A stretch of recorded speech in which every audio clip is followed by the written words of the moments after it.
오늘 이 시간에는 여러분이 가지고 계시는 제31과 행복한 가정 만들기 115페이지가 되겠습니다. 행복한 가정 만들기라는 주제로 강의를 하도록 하겠습니다.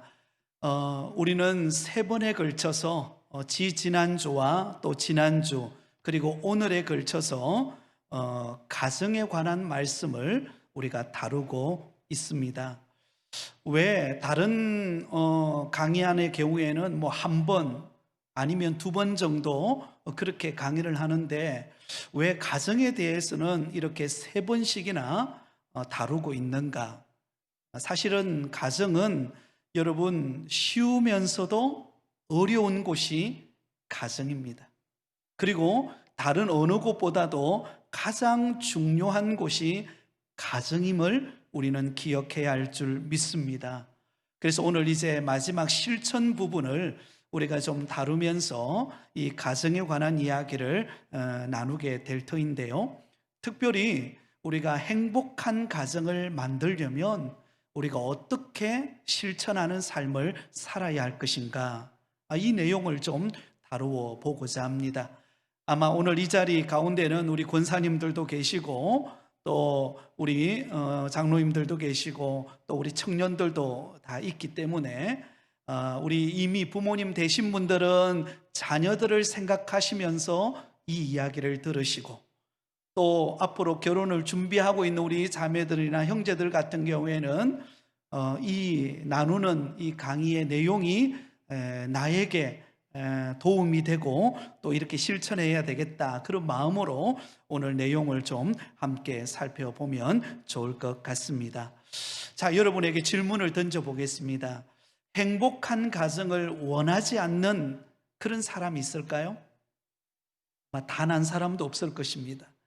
모든 가정에 속해 있는 모든 가족 구성원, 부모님, 그리고 부부, 그리고 자녀, 그 공동체인 가정에 속해 있는 모든 사람은 아마 가정이 행복하기를 원하고 있을 것입니다.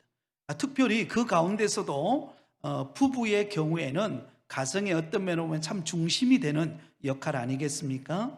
그러므로 부부가 어떻게 가정을 세워가느냐에 따라서 그 가정의 행복을 판가름한다라고 우리가 볼 수 있을 것 같습니다. 자, 여러분, 일반적으로 우리는 이렇게 생각하기가 쉽습니다. 행복이 아내에 있어서는 남편이 어떻게 하느냐에 달려있다 생각하고, 또 아내가 볼 때는 남편이 볼 때는 아내가 어떻게 하느냐에 따라서 달려있다, 이렇게 우리가 생각하기가 쉽습니다.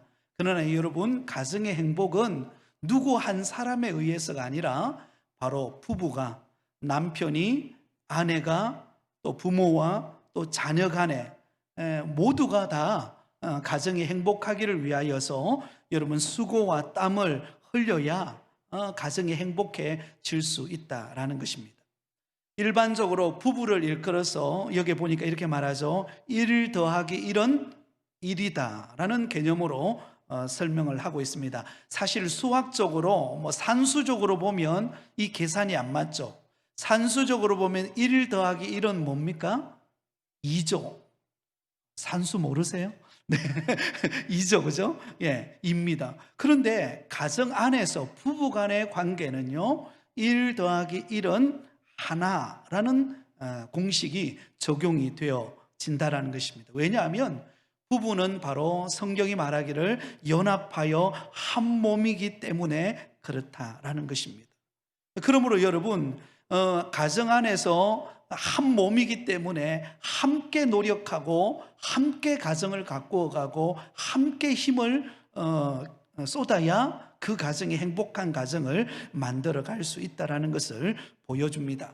자, 그러면 행복한 가정을 만드는 열쇠는 무엇일까요?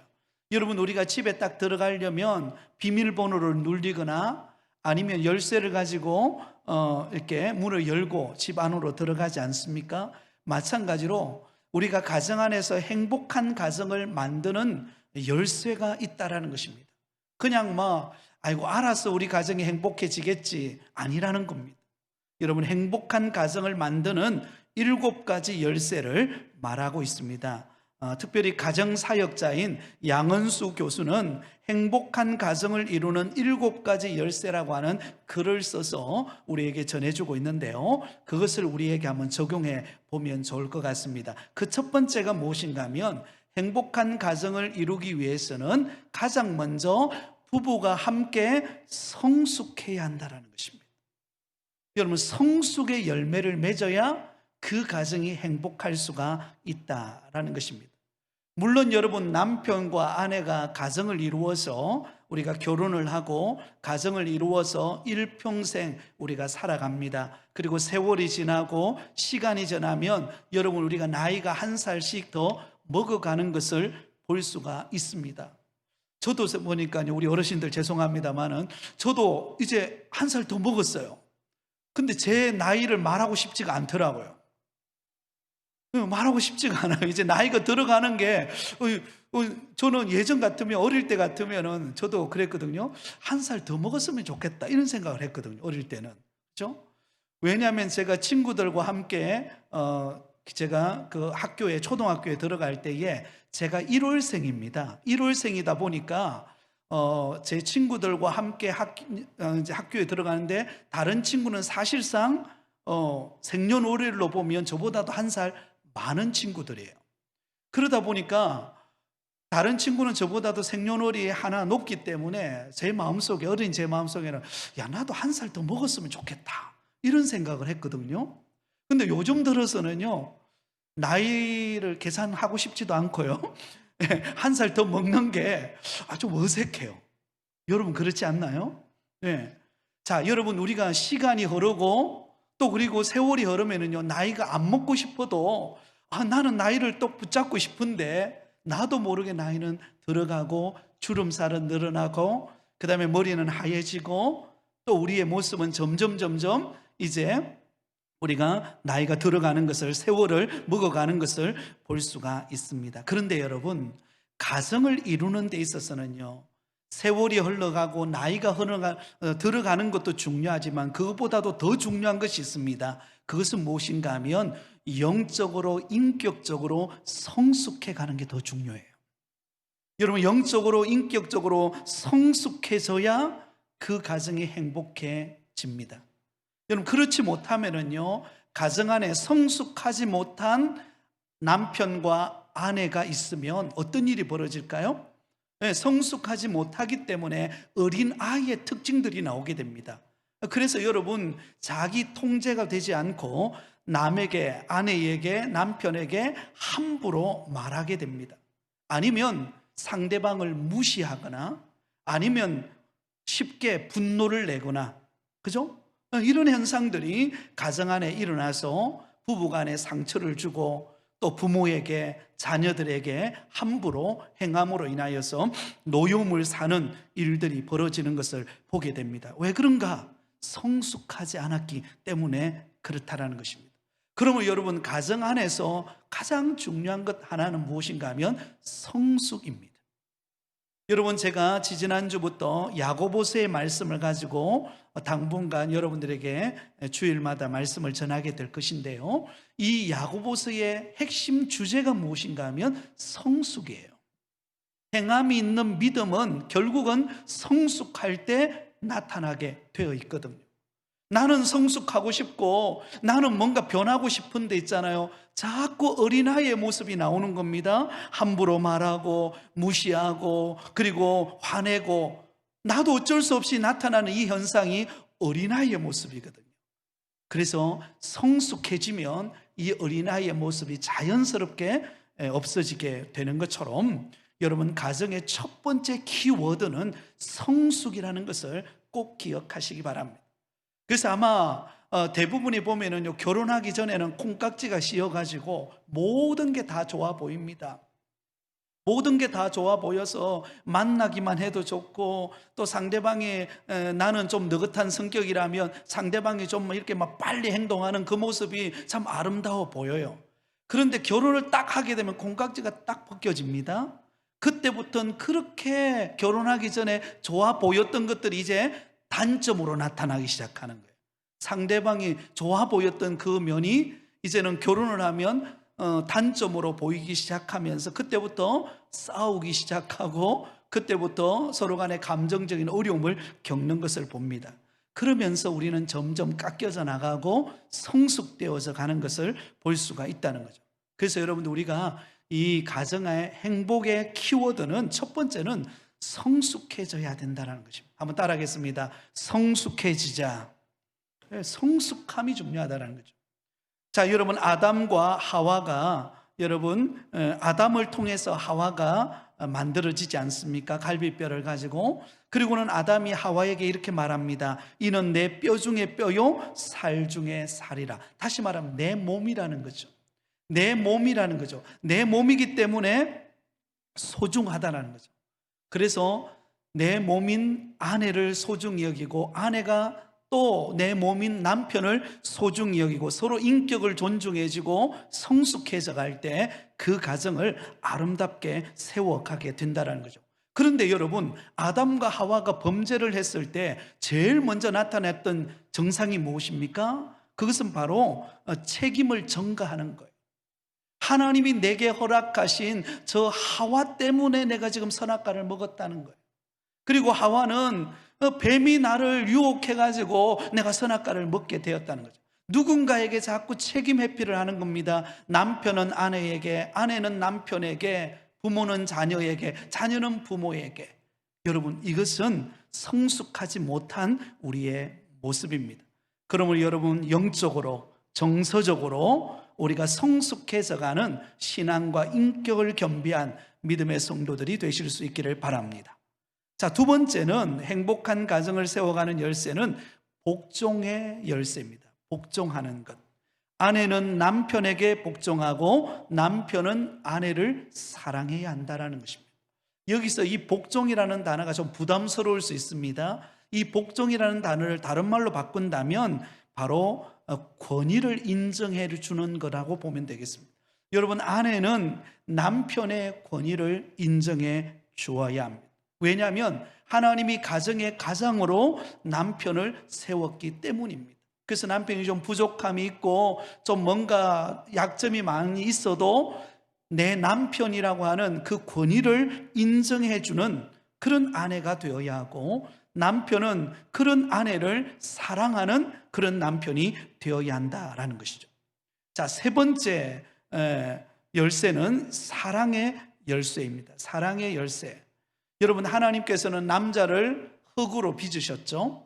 그리고 여성은, 아내는 그 아담의 갈비뼈를 가지고 창조를 했습니다. 이것은 남성이 여성을 소중한 존재로 여기라는 의미입니다. 왜? 내 몸에서 나간 아내이기 때문에 그만큼 소중하다라는 것입니다. 소중하다라는 것입니다. 그래서 소중하기 때문에 어때요? 남편은 아내를 더 사랑하고 아내도 남편을 사랑하는 그 마음이 있을 때 가정이 화목할 수가 있다는 것이죠. 자, 네 번째는 이 굉장히 중요한 부분입니다. 대화의 열쇠입니다. 대화. 여러분, 대부분의 문제는 가정 안에서 어디서 일어나는가? 대화의 결핍으로부터 온다는 것입니다. 여러분, 우리가 하나님과의 대화도 소홀해지면 어떻게 됩니까? 영적으로 문제가 발생하잖아요. 그죠? 하나님과 끊임없는 대화와 기도를 통하여 대화를 하고 날마다 더 깊은 어떤 사귐이 있으면 아무리 내 환경에 어려움이 있고 힘든 문제가 있어도 그것을 이겨나갈 수 있는 그런 영적인 파워가 생깁니다. 그런데 하나님과 대화가 없으면 영적으로 자꾸 시들시들해지는 거예요.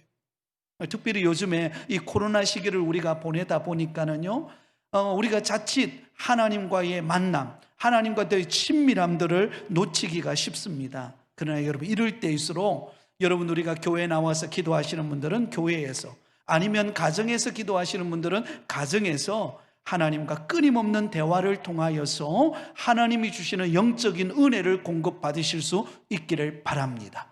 여러분, 이것은 하나님과 우리와의 관계뿐만 아니라 아내와 남편, 남편과 아내와의 관계도 대화가 필수적이라는 것입니다. 그런데 이 대화 기술 가운데 제일 중요한 게 무엇인가 하면 듣는 기술이라는 거죠. 저도 이 부분이 참 부족한 것 같아요. 저도 가끔씩 집에서 저희 아내랑 대화를 하다가 한참 대화를 하다가 제가 막 교회 생각을 해요. 막 교회 이렇게 앞으로 사역 이렇게 했다. 그런 생각을 하고 있는 도중에 아내는 막 이야기를 하는데 난 지금 딴 생각을 하고 있어요. 그러면 아내가 묻죠. 내 이야기 듣고 있냐고. 여러분 어때요? 여러분은 남편에게 아내의 말을 잘 듣고 계십니까? 사실은 우리가 참 이 듣는 기술이요, 우리가 참 부족하다라는 것을 느끼게 됩니다. 그렇죠? 예, 잘 듣는 것만 해도요 위로가 됩니다. 누군가가 나의 말을 잘 들어준다는 것, 그것처럼요 위로가 되는 게 없습니다. 그렇죠? 그래서 저와 여러분이 부부간의 대화 속에서 잘 들을 수 있는 그런 우리의 자세가 되어야 한다라는 것이죠. 자, 다섯 번째는 기도의 열쇠입니다. 여러분, 기도가 없는 가정은 지붕이 없는 집과 같다 그랬습니다. 여러분, 지붕이 없다고 생각해 보세요. 어떨까요? 비가 내리면 그 빗물이 그 가정 안으로 다 들어와 버리겠죠. 눈이 내리면 그 눈이 내려가지고 그 가정 안을 가득 채워버리겠죠. 여러분, 오늘 뉴스인가요? 제가 보니까 일본에 지금 눈이 너무 심하게 많이 와가지고 도로에 차들이 멈추지를 않아가지고 뭐 한 몇십 대 차가 서로 부딪혀가지고 사고가 발생하는 것을 본 적이 있습니다. 여러분, 기도가 없는 가정은 마치 지붕이 없는 집과 같고 마치 도로가 얼어있는 그런 아스팔트와 같다는 것입니다. 여러분, 가정 안에서 가장 중요한 것, 우리가 해야 될, 어떤 면으로 보면 가장 우리가 할 수 있는 우선적으로 해야 할 일이 있다면 가정을 위하여 기도하는 것인 줄 믿습니다. 우리는 2021년도를 시작하면서 특별히 하나님께서 제 마음속에 1월 한 달 동안 신년 특별 새벽 부흥회를 통하여서 두 가지 주제를 주셨어요. 제 마음속에 성령이 그런 감동을 주셨는데, 하나는 교회 부흥에 대한 마음이었습니다.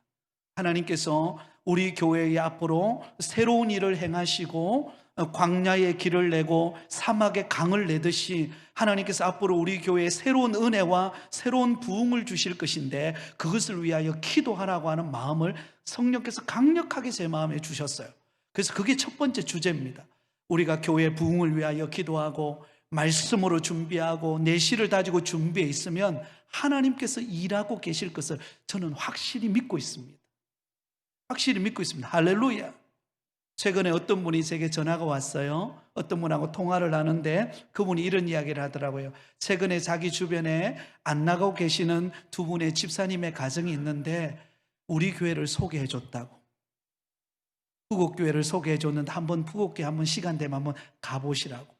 그래서 일단 유튜브를 통해서 한번 말씀을 듣고 교회 분위기를 한번 보라고 그렇게 소개를 했다는 거예요. 우리 교회 교인도 아니에요. 딴 교회 교인이 우리 교회를 소개해 줬어요. 놀라지도 않으시죠? 이 놀라운 사건이에요. 제가 그 이야기를 듣고 깜짝 놀랐어요. 그렇구나.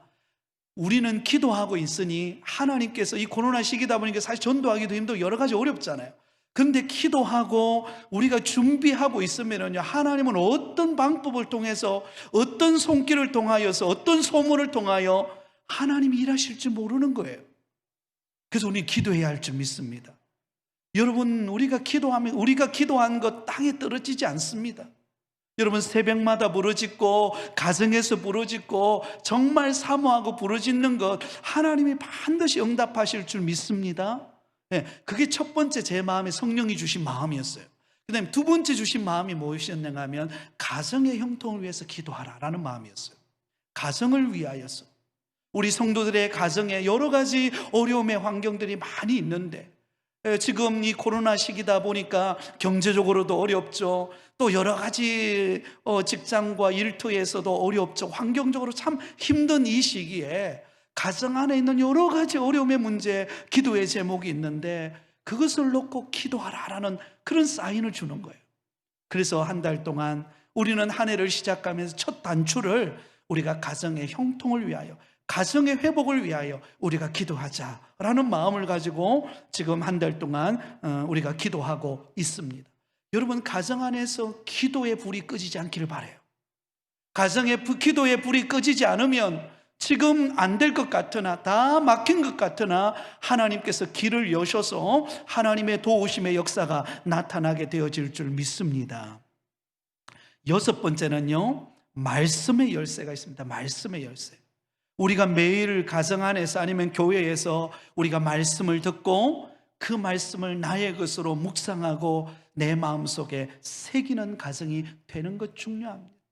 여러분, 요즘에 이 코로나 시기에 온갖 정보들이 우리에게 지금 들려옵니다. 확진자가 몇 명 생겼고 지금 어느 곳에 어떤 일이 일어나고 있고, 여러분 뉴스만 가만히 보고 있다 보면 어떤 마음이 드는지 아세요?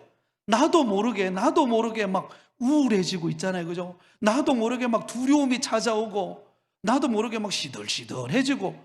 이게 여러분 지금 어떤 면에 보면 마귀가 가장 우리 이 코로나 시기에 우리 마음을 공격하기 쉬운 방법이 바로 이 매스컴을 통하여 우리에게 주는 정보들일 것입니다. 물론 우리는 그 정보를 마음에 새기고 그리두기를 하고 우리는 나름대로 우리 자신을 잘 관리를 해야 합니다.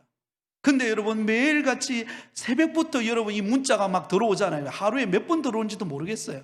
하도 많이 들어와가지고요. 나중에는요, 일반 제가 아는 분이 보낸 문자도 모르고 넘어갈 때가 있더라고요. 하도 문자가 많이 들어오니까. 그죠? 많은 정보와 많은 것들을 우리가 받아들이다 보니까 우리 안에 불안감이 조성되어 있습니다. 불확실성 시대를 살아가는 우리 마음속에 존재하고 있는 두려움, 염려, 걱정, 그것이 우리를 꽉 쥐고 있다는 거죠. 그것이 여러분 우리 개인에게만 쥐고 있는 것이 아니라 우리 가정, 우리 일터, 또 우리 교회 안에까지 여러분 이러한 영향력이 들어와서 굉장히 많은 갈등과 고민을 겪게 만드는 것입니다. 이때 우리가 정말로 집중해야 될 것이 무엇입니까? 그것은 하나님의 말씀인 줄 믿습니다.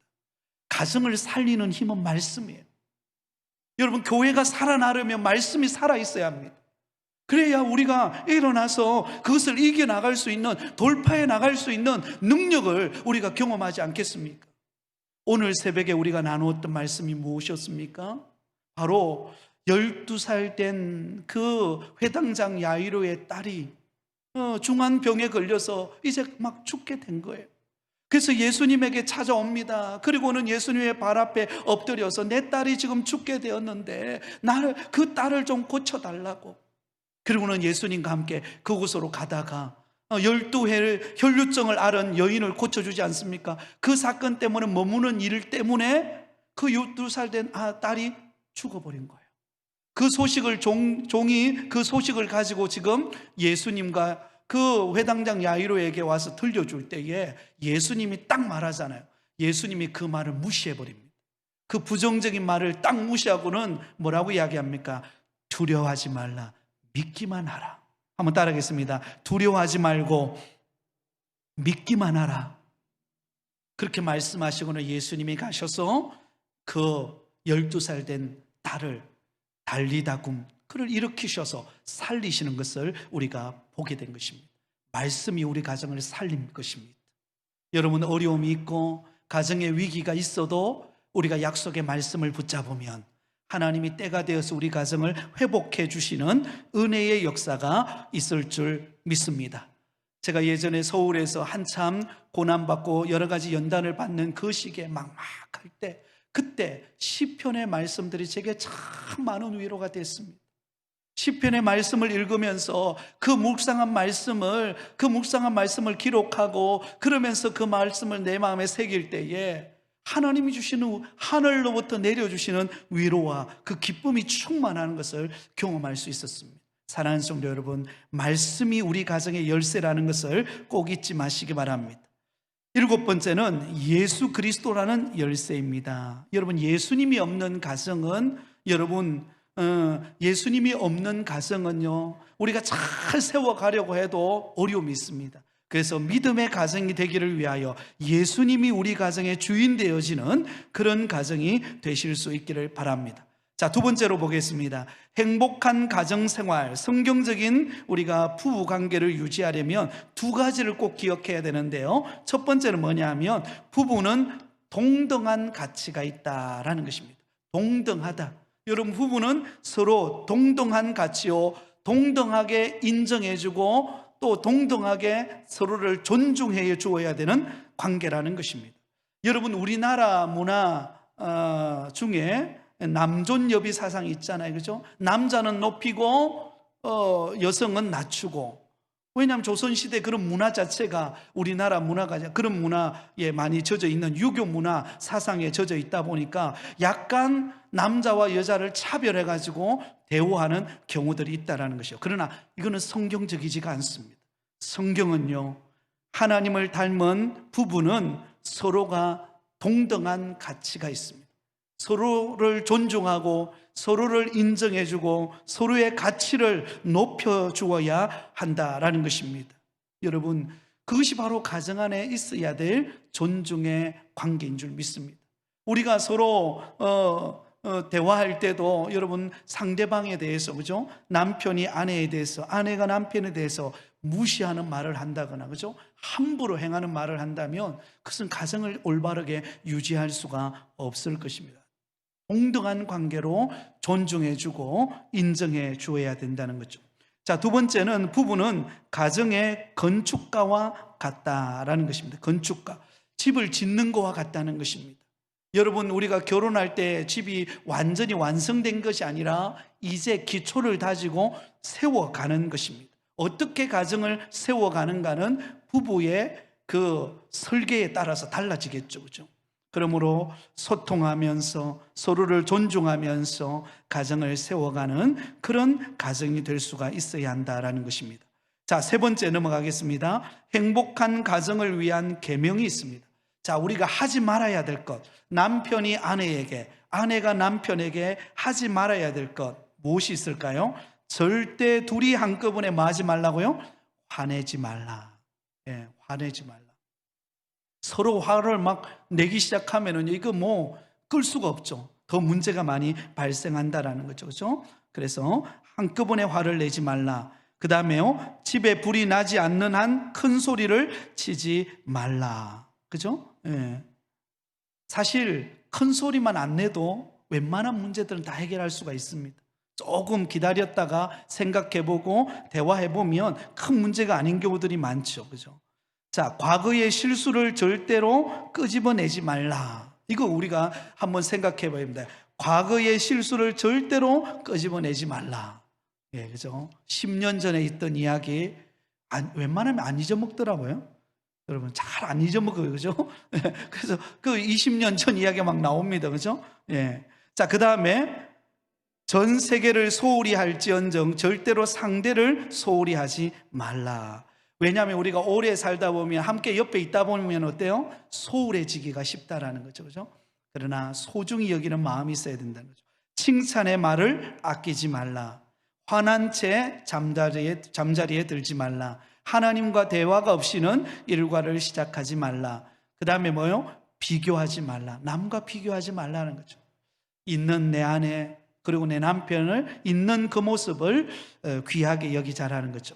남편의 동정을 받으려 하지 말고 사랑을 받자. 자녀들 앞에서 너의 아버지 참 하면서 서로의 약점을 덜추어내서 자녀들 앞에 이야기하지 말자. 뭐 이런 이야기들을 우리가 기억하면 좋겠습니다. 자, 그 다음에 우리가 해야 할 것들이 있는데요, 한번 보도록 하겠습니다. 서로 애정 어린 말을 하라. 예, 이게 쉽지가 않죠, 그죠? 그럼에도 불구하고 우리가 애정 어린 따뜻한 말로 서로에게 진실되게 고백하는 게 중요하다는 거죠. 그 다음에 실수했을 때는 고백하고 용서를 구하자. 바가지는, 그 다음에 세 번째 보니까 이게 참 재밌더라고요. 바가지는 어떻게 하라고요? 긁으라. 그러나 웃으면서 긁으라. 예, 참 재밌는 표현이죠, 그죠? 예. 바가지 긁지 않는 가정은 없을 것 같아요. 그죠? 예. 모르겠어요. 여러분의 가정은 안 긁는 것 같은데 바가지 안 긁는 가정은 거의 없을 겁니다. 그런데 지혜롭게 웃으면서 긁어라. 이게 참 우리에게 참 귀한 시사를 해주는 말이라고 봅니다. 그 옆에 보면 이런 이야기가 있죠. 그죠? 어느 가정에 부부가 싸움을 했다고 그래요. 그래서 화가 난 남편이 이렇게 싸우면서 살기보다는 우리가 이혼하자, 이렇게 말을 툭 던졌어요. 그랬더니 아내가 화를 내면서 지혜롭게 말합니다. 이혼하려면 왜 싸워요? 살려니까 싸우지요. 그죠? 예. 여러분, 우리가 어떤 면에서 살기 위해서 때로는 다투기도 하고 서로 의견 조율을 하는데 어려움도 있을 수 있습니다. 그러나 웃으면서 넘길 수 있는 우리가 되면 좋겠습니다. 그 다음에 경건한 아내가 되라. 경건한 아내. 경건한 아내뿐만 아니라 경건한 남편도 마찬가지겠죠. 때로는 부부가 서로 편지를 써라, 아니면 요즘에 카톡이 있으니까 그죠? 서로 문자도 보내고 교환하는 것도 중요하겠죠. 자, 네 번째입니다. 행복한 가정을 만들기. 사랑은 주는 것입니다. 받으려고 할 때 어려움을 겪는 것을 볼 수가 있습니다. 남편이 아내에게, 아내가 남편에게 주는 마음이 있어야 한다는 거죠. 자, 첫 번째로 보겠습니다. 온 집안에 말씀의 향기를 채우는 부부가 되십시오. 진짜 그런 것 같아요. 병원에 가면 그 병원 냄새가 나요. 소독 냄새가 납니다. 그리고 음식점에 가면 음식 냄새가 나요. 우리 1층에 지금 교육자실이 예쁘게 잘 만들어져 있는데요, 1층 우리 교육자실에 가니까 요즘에 간식이 있어요. 간식이 있습니다. 예, 여러분 한 번씩 오셔서 간식 드세요.